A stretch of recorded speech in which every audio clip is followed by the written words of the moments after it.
Koper Kaisang nyasar ke Medan, manajemen Batik Air minta maaf ke anak Presiden Jokowi.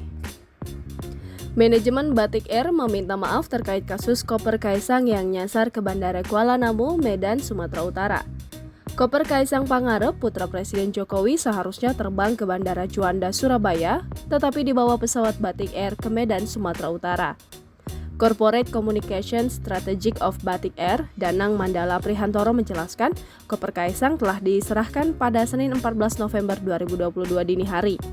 Kaisang Pangarep juga telah menerima dan kemudian membuat status ucapan terima kasih melalui akun Twitternya.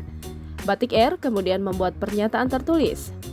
Batik Air telah mengirimkan langsung bagasi dimaksud sesuai alamat tamu dan sudah diterima pada Senin 14 November 2022 pukul 2.30 waktu Indonesia Barat, ujar Danang.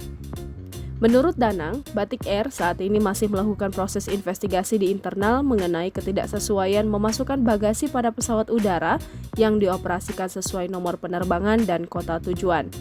Hasil penyelidikan berupa rekomendasi atau referensi yang diperoleh akan dipergunakan dalam rangka untuk meningkatkan kualitas pelayanan kepada tamu. Sebelumnya diberitakan koper Kaisang Pangarep, putra Presiden Jokowi, akhirnya ditemukan pemiliknya. Koper Kaisang sebelumnya sempat jalan-jalan ke Bandara Kuala Namu, Medan, Sumatera Utara. Pemilik koper, Kaisang Pangarep, sebenarnya sedang mengadakan perjalanan menuju Bandara Juanda, Surabaya, Jawa Timur menggunakan pesawat Batik Air. Pagi ini, melalui akun Twitter, Kaisang memberitahu bahwa koper telah kembali. Kaisang pun mengucapkan terima kasih kepada manajemen maskapai Batik Air.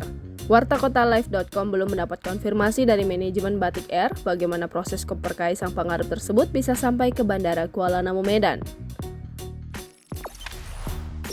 Jangan lupa subscribe, share, komen, dan like ya!